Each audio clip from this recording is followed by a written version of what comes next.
நான் ஒரு கட்சியோட தலைவர் கிடையாது. என்ன நம்பி யாரும் ஓட்டு போட கிடையாது. நானே பாத்தீங்கன்னா இந்த எஸ்ஐஆர் அதோட நெகட்டிவ் சைட பத்தி கிட்டத்தட்ட 4 வீடியோல நம்ம பேசிட்டோம். மத்தவங்க எல்லாம் பாத்தீங்கன்னா 40 வீடியோ பேசிட்டாங்க இந்த எஸ்ஐஆர் பத்தி. ஆனா விஜய்ன்றவர் ஒரு கட்சியோட தலைவர். நாளைக்கு சீஃப் மினிஸ்டர் கேண்டிடேட்டா நிக்க போற விஜய்க்கு இந்த எஸ்ஐஆர் பத்தி தெரியறதுக்கு கிட்டத்தட்ட 11 நாள் ஆகியிருக்குங்க. எது டெய்லி நம்ம எல்லாம் உக்காந்துக்கின்னு எஸ்ஐஆர் இப்படி ஆபத்தை ஏற்படுத்தும், இவ்வளவு பெரிய பிரச்சனை அதுல இருக்குன்ட்டு டெய்லி நம்ம கத்திட்டு இருக்கோம். பட் விஜய் சாருக்கு எஸ்ஐஆர்னா என்ன, அதோட தாக்கம் என்ன, அது எப்படி அவங்க கட்சியிலேயே பெரிய இஷ்யூஸை ஏற்படுத்தும், ஓட்டை எப்படி செதறடிக்கும் அப்படின்னு தெரிஞ்சுக்கிறதுக்கு கிட்டத்தட்ட 11 நாள் ஆகிருக்கு. அதாவது இந்த எஸ்ஐஆர் தொடங்க போகுதுன்றத 1 மாசத்துக்கு முன்னாடியே சொல்லிட்டாங்க.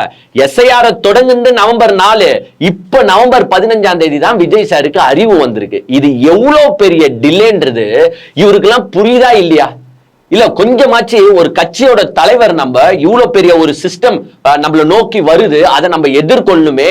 அதை எதிர்கொள்ளாம 11 நாள் வீட்டுல தூங்கிட்டு இன்னைக்கு உக்காந்துட்டு வீடியோ பேசுறாரு. அந்த வீடியோல அவர் என்னென்ன சொன்னாரு அப்படின்றத நான் பேசுறேன். ஸ்டார்டிங் ஆரம்பிச்சிட்டாருங்க. ஒரு ஒயிட் பேக்ரவுண்ட்ல ஒயிட் ஷர்ட் போட்டு நின்னுட்டாரு. அது என்ன ஒரு காம்பினேஷன் எனக்கு தெரியல. ஏன்னா நார்மலா ஒயிட் பேக்ரவுண்ட்ல வேற எதனா ஷர்ட் போடணும், இல்லைன்னா பேக்ரவுண்டை மாத்திட்டு ஒயிட் ஷர்ட் போடணும். ஏதோ ஒரு காம்பினேஷன், மேபி அவருக்கு ஒயிட் தான் பிடிக்கும் போல. சரி போட்டாரு, ஓகே. எஸ்ஐஆர் பத்தி எடுத்துட்டாரு. இது மாதிரி தமிழ்நாட்டில் பாத்தீங்கன்னா எஸ்ஐஆர் இம்ப்ளிமெண்ட் பண்றாங்க. இந்த எஸ்ஐஆர் பத்தி நான் ஃபர்ஸ்ட் கேட்கும் போது எனக்கே அப்படின்னு ஒரு நிமிஷம் யோசிச்சாரு. எனக்கே சத்தியமா ஒன்றும் புரியலங்க இந்த எஸ்ஐஆர்னு சொல்லலாம்னு வந்தாரு போல. அப்புறமா அதை மாத்திட்டு என்ன சொல்லிட்டாருன்னா, எனக்கே ரொம்ப ஷாக்கிங் ஆயிடுச்சு இந்த எஸ்ஐஆர். சரி, எஸ்ஐஆர் பத்தி கேள்விப்பட்ட உடனே உங்களுக்கு ஷாக்கிங் ஆயிடுச்சுல, என்ன ஆக்ஷன் எடுத்தீங்க? அப்புறமா உங்க பிஎல்ஏஸ் எல்லாம் கூப்பிட்டு எதனா கிளாஸ் எடுத்தீங்களா? ஒரு கிளாஸ் எடுக்கல. அந்த பசங்களுக்கு எதனா சொல்லி கொடுத்தீங்களா? அங்க டிஎம்கே ஃபீல்டுல இறங்கி 68,000 பிஎல்ஏ நாயா பேயா சுத்தின்னு இருக்கான். இந்த சைடு போறது, உங்களுக்கு ஃபார்ம் சேர்ந்துச்சா ஃபில் பண்ணி கொடுத்துருங்கம்மா, அப்படி இப்படின்னு சுத்தின்னு இருக்கான். ஆனா உங்க பிஎல்ஏஸ்க்குலாம் அது என்னன்னு கூட தெரியல. உங்க பிஎல்ஏஸும் உங்க கட்சி ஆட்களும் என்ன உக்காந்துட்டு பண்ணிருக்காங்க தெரியுமா?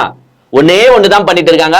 கச்சேரி கச்சேரி தளபதி கச்சேரி. அந்த பாட்டை எடுத்து கட் பண்ணி, பாத்தியா 3 நாள்ல இத்தனை crore வியூ, 5 நாள்ல இத்தனை crore வியூ, எல்லாமே பார்த்தனா ஆர்கானிக் வியூஸ் டா, பாட் கிடையாதுடா. எங்க தளபதி மாதிரி யாரா டான்ஸ் ஆடுவா? மிஸ்டர் மு க ஸ்டாலின் எங்க டான்ஸ் ஆடுங்க பாப்போம், மிஸ்டர் எடப்பாடி எங்க டான்ஸ் ஆடுங்க பாப்போம்.